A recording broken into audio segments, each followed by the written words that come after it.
Olá, pessoal! Nosso vídeo de hoje é sobre misturas e separação de misturas. É bom você dar uma olhada nesse vídeo depois de já ter entendido muito bem o vídeo anterior a esse, que é o vídeo de matéria. Bem? Então, entendendo bem todos os conceitos apresentados ali, vamos começar nossa aula de hoje.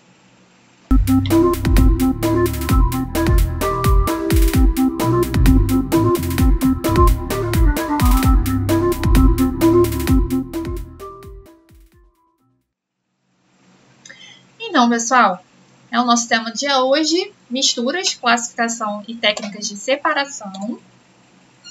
Primeiro, vamos conceituar o que é uma mistura, né? Mistura é quando você tem a mistura física de duas ou mais substâncias. Lembrando que a gente conceituou o que era substância na aula de matéria. Cada substância presente em uma mistura, a gente chama de componente, tá? Então, eu posso ter uma mistura com 2, 3, 4, 5, enfim, vários componentes. Tem um exemplozinho, né, na minha imagem, a gente diferenciar o que é uma substância pura de uma mistura. Primeira parte, você tem apenas água. Água, substância pura, né? Só moléculas de água. Ali no meio, você tem sal, sal de cozinha. E aí também é uma substância pura, porque você tem apenas o sal de cozinha. E aí, resulta no quê? Quando você mistura sal com a água, você tem uma mistura de água com sal, tá? Nesse caso, a minha mistura, eu tenho quantos componentes? 2, água e sal.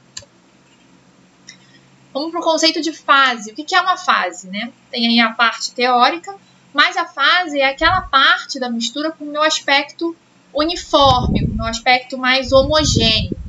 Se eu reparo aqui, na parte onde eu tenho uma mistura, que é a água com o sal, eu só visualizo um aspecto homogêneo. Eu só visualizo uma fase.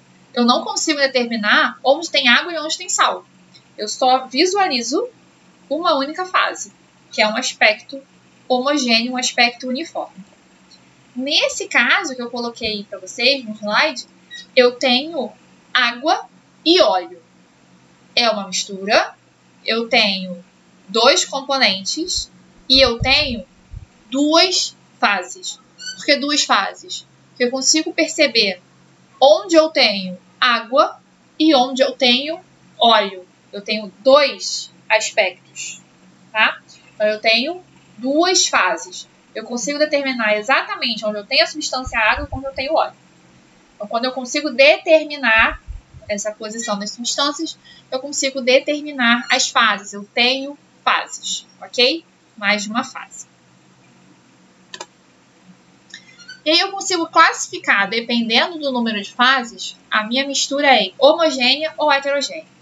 Homogênea é aquela minha mistura que tem apenas uma única fase.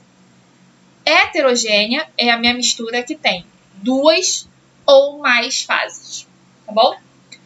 E lembrando que uma mistura ela pode ser uma mistura líquida, uma mistura gasosa ou uma mistura sólida. Eu trouxe aí exemplos para vocês, tanto no estado líquido quanto no estado sólido.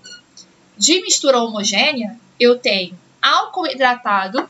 O que é o álcool hidratado? Esse álcool 70 que a gente está comprando agora para desinfetar as mãos, né? O que é o álcool 70? O álcool 70 nada mais é do que uma mistura de água e álcool. Em que proporção? 70% de álcool e o restante de água. Por isso que é álcool 70. E ali você só visualiza uma única fase. Você não vai determinar em que parte eu tenho álcool e em que parte eu tenho água. Você visualiza tudo isso como um aspecto único, um aspecto uniforme, um aspecto homogêneo. Por isso que é uma mistura homogênea. Mesmo raciocínio eu uso para o bronze, tá? O bronze nada mais é do que uma liga metálica, uma mistura entre cobre e estanho. Então, eu tenho aqui 2 componentes, 2 substâncias, o cobre e o estanho, formando uma única fase, tá? Porque se eu olho para minha placa de bronze, eu não vou determinar em que parte eu tenho cobre e em que parte eu tenho estanho. Eu vou enxergar tudo como um aspecto uniforme, como um aspecto homogêneo. Por isso que é uma mistura homogênea. Já no caso da heterogênea, eu consigo perceber as fases. Eu tenho 2 ou mais fases. Eu consigo perceber as substâncias, a posição das substâncias. Água e óleo, que foi o exemplo anterior. Eu tinha água na parte de baixo e o óleo na parte de cima. Eu conseguia determinar exatamente a posição das substâncias. O granito, já devem ter visto por aí, aquelas placas, era muito usado em balcão de cozinha. Uma placa de granito, você consegue perceber aspectos. Né? Você tem partes mais escuras, você tem uma parte mais amarronzada, uma parte mais cristalizada. Essas cores diferentes, na verdade, são os minerais diferentes que compõem a placa de granito. Então, eu consigo detectar a posição das substâncias. Então, eu tenho mais de uma fase visível. Então, a mistura heterogênea. E aí, muita atenção para o seguinte, para o que a gente classifica como coloide. O que é coloide? Coloide tem o aspecto homogêneo, ou seja, parece que tem uma única fase, mas, na verdade, se eu analiso com o equipamento, se eu analiso com o microscópio, eu consigo perceber outras fases ali presentes na minha mistura. Nesse caso do slide, eu tenho um exemplo do leite. A olho nu parece que é tudo uma coisa só, parece que é tudo homogêneo, uma única fase. Mas se eu analiso com o equipamento, eu consigo perceber as partes de gordura que são ali misturadas na parte líquida para compor o leite. Então, na verdade, eu não tenho uma mistura homogênea. Eu tenho um coloide. Parece homogêneo, mas na verdade não é. Exemplos de coloide: leite e seus derivados, manteiga, iogurte, maionese, sangue e por aí vai. Gelatina é um coloide, aerosol é um coloide, né? Desodorante é aerosol, creme dental é um coloide, enfim, a neblina é um coloide. Em vários exemplos de coloides por aí.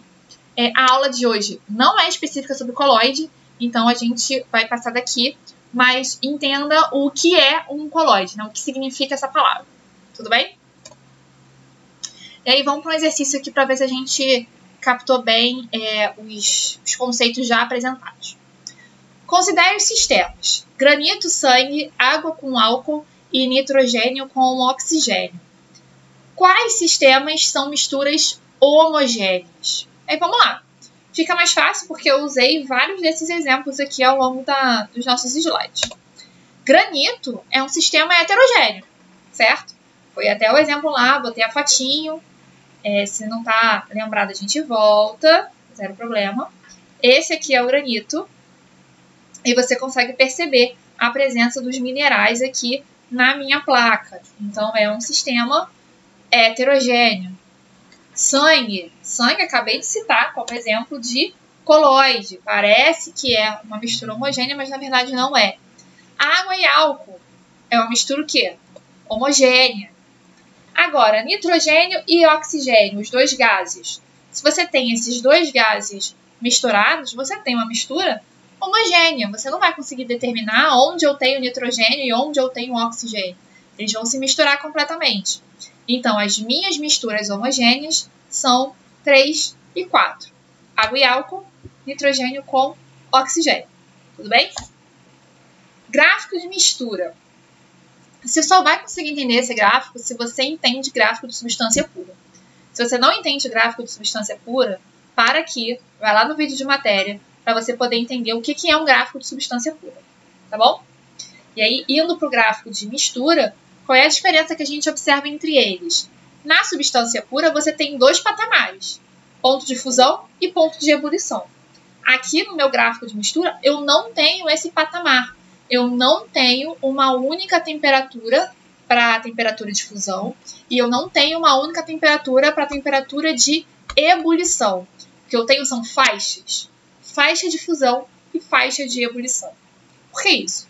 Porque as substâncias, quando elas estão presentes em uma mistura, né? Quando você tem uma mistura, você tem mais de uma substância ali presente. E cada substância tem o seu próprio ponto de ebulição e de fusão. E quando você tem a mistura, você acaba atrapalhando que a outra substância faça a fusão e a ebulição naquela temperatura determinada. Você meio que embaralha esse sistema. Por isso que você não consegue ter um gráfico bonitinho com os dois patamares, com o ponto de fusão e o ponto de ebulição bem determinados. O que você tem é esse gráfico que a gente reconhece como gráfico de mistura. Você tem a faixa de fusão e a faixa de ebulição. Mas eu tenho dois casos especiais de mistura, né? Porque temos algumas exceções, que são duas, na verdade. Eu classifico a mistura eutética, é o que você consegue observar. Eita, quase que não sai. É o que você consegue observar aí nesse gráfico. Qual é a diferença, na verdade, entre uma mistura comum e uma mistura eutética? Na mistura, né, geral, na mistura comum, eu tenho duas faixas, tanto a faixa de fusão quanto a faixa de ebulição. Na mistura eutética, eu tenho a faixa de ebulição, se mantém, mas na parte da fusão, a mistura eutética ela vai se comportar como uma substância pura. Como assim? Eu tenho a fusão acontecendo a uma temperatura determinada, a uma temperatura constante. Ah, Carol, então eu tenho uma substância pura? Não, eu tenho uma mistura, mas é uma mistura especial, que é uma mistura eutética. Eu tenho esse comportamento anormal para misturas na parte da fusão. Eu tenho uma temperatura constante para a fusão, então eu mantenho um patamar, mas no processo de ebulição, eu não tenho uma temperatura determinada, então eu vou ter essa faixa de ebulição. Na mistura azeotrópica é o contrário. Eu tenho o patamar da ebulição, ou seja, a ebulição acontece em uma temperatura constante, mas eu tenho uma faixa de fusão. Eu não consigo determinar uma temperatura única para a fusão, ok? Então, esses dois tipos especiais, eutética e azeotrópica. Continuam sendo misturas, tá, pessoal? Não é uma substância pura, tá? Mas são misturas especiais. E aí vamos para mais uma teoria aí para a gente saber se pegou bem essa parte. Durante a ebulição de um sistema A, verifica-se que a temperatura se mantém constante até o fim da ebulição. O sistema A é o quê? Certamente uma substância pura, certamente uma mistura eutética, certamente uma mistura azeotrópica. Pode ser substância pura ou mistura eutética, ou pode ser substância pura e mistura azeotrópica. Única informação que eu tenho dessa questão. A ebulição ocorre a temperatura constante. Eu não tenho nenhuma informação sobre a fusão. Se eu não tenho nenhuma informação sobre a fusão, eu não posso determinar que ela é certamente uma substância pura. Por quê? Porque só vai ser substância pura se eu tenho as duas temperaturas constantes. Eu só tenho informação sobre uma temperatura constante. Isso elimina a possibilidade de ser uma substância pura? Não. Isso só vai eliminar o fato de ser certamente uma substância pura. Porque pode ser tanto uma substância pura, quanto, observe aí de novo, uma mistura azeotrópica. Porque uma mistura azeotrópica também tem uma temperatura de ebulição constante. Como eu não tenho nenhuma informação sobre a fusão, eu não posso determinar claramente se é uma mistura azeotrópica ou se é uma substância pura. Então, na verdade, a substância pode ser as duas coisas. Pode ser tanto uma substância pura quanto uma mistura azeotrópica. Tudo bem? E aí vamos para outra parte da nossa aula, que é a separação de materiais. É importante ficar claro o seguinte, pessoal. Existem várias técnicas de separação de materiais. Eu coloquei aqui algumas e eu vou explanar rapidamente sobre elas, porque é algo um pouco mais intuitivo e muito mais de observação, tá? Então não tem uma grande explicação através das minhas técnicas de separação. A primeira delas é filtração. Filtração precisa de um filtro, tá? E aí nesse primeiro caso aqui, por exemplo, eu tenho um filtro de papel que vai servir para separar sistemas heterogêneos em que eu tenho sólido e líquido. Que aí eu consigo fazer com que o sólido fique preso no filtro e o líquido passe. Também serve para separar partes sólidas de sistemas heterogêneos, mas que sejam gasosos. Por exemplo, você tem o filtro do ar-condicionado. Né? Para que você tem um filtro do ar-condicionado? Né? O que ele faz? Ele retém as impurezas que vêm com o ar externo para mandar um ar mais puro para a parte interna do seu cômodo. O que fica preso ali no filtro é a parte das impurezas que são carregadas pelo ar, tá? Então, ali você também tem um sistema de filtração funcionando, tá? O outro exemplo que eu tenho aqui é o filtro de água que a gente usa, né? Que ele também é usado para reter algumas impurezas que, por acaso, ainda cheguem na nossa casa. Decantação. Decantação é um sistema que eu posso usar tanto em processos menores, por exemplo, essa vidraria aqui é usada em laboratório, é chamada de funil de decantação, e ela serve para separar líquidos com densidades diferentes. Ou seja, também se usa para sistemas heterogêneos, onde eu tenho a presença de mais de uma fase, e aí eu uso esse sistema aqui para conseguir separar as fases. Como é que ele funciona? Vamos dar um exemplo. Eu coloco água e óleo no meu funil de decantação. Espero um tempinho para que as fases fiquem bem separadas e abro a minha torneirinha aqui de baixo. Bem devagar, galera. Não é abrir loucamente, não. Abrir bem devagarzinho.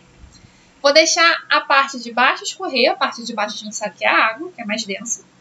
Vai escorrer e vai para o meu recipiente aqui que está no final aqui para receber esse líquido. Aí eu preciso de muita atenção para perceber exatamente o momento em que para de passar água e começa a passar óleo. Para fechar a torneira e aí eu conseguir a separação das minhas fases. Eu fico com óleo dentro do funil e com água na minha parte de baixo, no meu recipiente de baixo. Tá?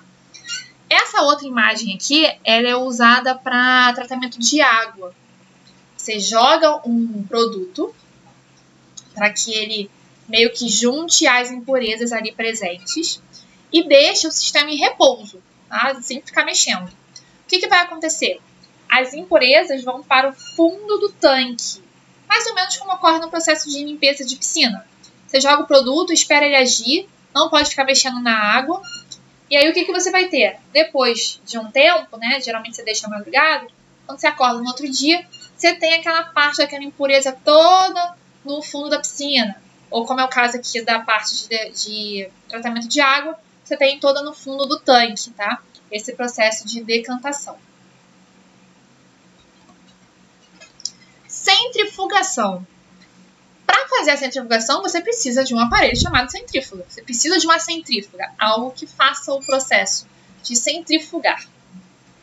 Centrifugar é você ter essa rotação muito acelerada por minuto.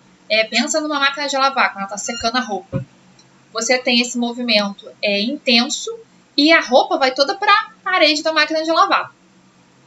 A centrifugação é muito utilizada para separar sangue. Né? O sangue não é um coloide, lembra disso? O sangue não é uma mistura homogênea. O sangue é um coloide. A centrifugação ela é utilizada para separar o plasma dos glóbulos vermelhos, para você poder fazer os seus exames de sangue. Ela é muito utilizada nesse processo. Destilação. Destilação, né, parece que é um processo extremamente complicado, mas não é. Destilação vai se basear numa diferença de temperatura de ebulição, tá? Ebulição é a passagem do líquido para o gás. O que você tem aqui? Primeiro que dentro desse balão de destilação você tem uma mistura homogênea, tá? Repara que eu tenho uma única fase aqui, que é esse laranja intenso. Você aquece essa vidraria, aquece esse sistema. Quando você aquece esse sistema, você dá calor para ele. O que acontece? Você está aumentando a temperatura ali do sistema. Vai chegar um momento que uma dessas substâncias vai atingir a sua temperatura de ebulição. E ela vai começar o processo de passar do estado líquido para o estado de vapor. Ela vai começar o seu processo de ebulição. E é o que mais ou menos está representado aqui por essa névoa dentro do meu recipiente. Esse vapor não se perde, tá? Eu preciso desse vapor, eu quero separar as minhas substâncias. Então, eu vou passar esse vapor pelo que eu chamo de condensador. O que é um condensador? É uma vidraria que tem esse espiral por dentro, tá vendo? É por esse espiral que o gás passa, que o vapor vai passar. E por fora, você tem o quê? O fluxo constante de água. Por que você tem um fluxo constante de água? A água não encosta no vapor, tá, gente? O vapor passa por dentro dessa vidraria que está em espiral e a água está passando por fora dessa espiral. Para quê? Para resfriar justamente a parede dessa parte espiral. Então, quando o vapor entra nessa parte, ele vai fazer o quê? Ele vai condensar, por isso que é um condensador. Ele vai voltar para o estado líquido. E aí você consegue obter esse líquido aqui no final, que a gente chama de líquido destilado, porque ele passou pelo processo de destilação. Então, esse é o processo de destilação simples. E aí tem o processo de destilação fracionada. Bem, eu não falei para vocês que o processo de destilação depende do ponto de ebulição da substância? Das substâncias, né? Melhor dizendo, presente na mistura. Quando esse ponto ele é muito distante, né? Ele é distante, você consegue fazer uma destilação simples. Quando esses pontos de ebulição são próximos, você precisa fazer uma destilação fracionada. Uma destilação fracionada também serve para as torres de refinamento de petróleo, né, para as refinarias. Numa torre de refino de petróleo, você consegue tirar várias substâncias, componentes que estão presentes no petróleo, dependendo do seu ponto de ebulição. Tá? Então, você consegue tirar desde querosene, diesel, gasolina, até butano, propano e outros gases, tá? Com a sua utilização determinada. Repara que, diferente da destilação simples, na destilação fracionada, eu tenho uma torre aqui presente, tá? Essa torre faz com que o vapor, não vá vapor das duas ou mais substâncias presentes na minha mistura para o outro lado, para ser destilado. O que acontece é o que vai passar aquela substância que está mais próxima ali dentro do seu ponto de ebulição, né, da sua temperatura de ebulição. As outras acabam até formando vapor, mas acabam tocando na parede do meu recipiente e resfriando de volta. Então, acabam voltando para dentro do recipiente original. Não chegam a passar para o condensador. Tá? Por isso que você tem essa torre mais elevada. Cromatografia, galera, eu não vou nem me aprofundar muito, tá? Porque eu acho que não tá meio que na nossa faixa aqui. Mas a cromatografia, ela vai funcionar da seguinte forma, tá? Vou explicar um pouquinho, meio que por baixo, esse experimento aqui. Você tem um papel e aqui você tem uma mancha de tinta, tá vendo? O que você tá vendo aqui em cima? Aqui em cima você tem a separação dos vários pigmentos, dos vários componentes que vão formar a minha tinta. Por que eu consigo separar esses vários componentes? Porque o líquido que está aqui embaixo, conforme ele vai subindo pelo papel, ele vai arrastando aquela substância específica. E aí você tem o arraste das substâncias em determinadas faixas. E aí você vai ter, então, a separação dos meus vários pigmentos que vão formar a cor da minha tinta. É um experimento bem legal, dá para fazer com tinta de M&M's, com corante. Um experimento bem fácil, bem bacana de fazer. E aí, esse equipamento aqui do lado, só para deixar claro, é um cromatógrafo profissional, para você poder separar as substâncias. Repara que é um pouquinho diferente, né? Do que a gente faz caseiramente, né? É um equipamento muito mais robusto, algo um pouco mais complexo. Extração por solvente. Extração por solvente depende da solubilidade dos componentes de uma das minhas substâncias aqui presentes. Solubilizar é conseguir se dissolver em determinado solvente. Né? O solvente é aquele que vai solubilizar e o soluto é aquele que vai ser solubilizado. Pensa em água e sal. Né? Solvente é a água, sal é o soluto. Tá? E a solubilidade vai depender de cada substância. Tem substância que solubiliza muito bem em água, tem substância que não. Se você bota um pouquinho de sal em água, você vai solubilizar bem, você vai conseguir dissolver todo aquele sal em água. Se você bota, por exemplo, areia em água, você não consegue dissolver, você não consegue solubilizar bem aquela quantidade de areia naquela quantidade de água. Vai chegar o momento da gente estudar solubilidade e soluções, mas não é o momento agora, tá? Extração por solvente é você conseguir, nessa solubilização, solubilizar, ou seja, dissolver determinados componentes presentes naquela mistura. Então, o pó de café é uma mistura de vários componentes, de várias substâncias.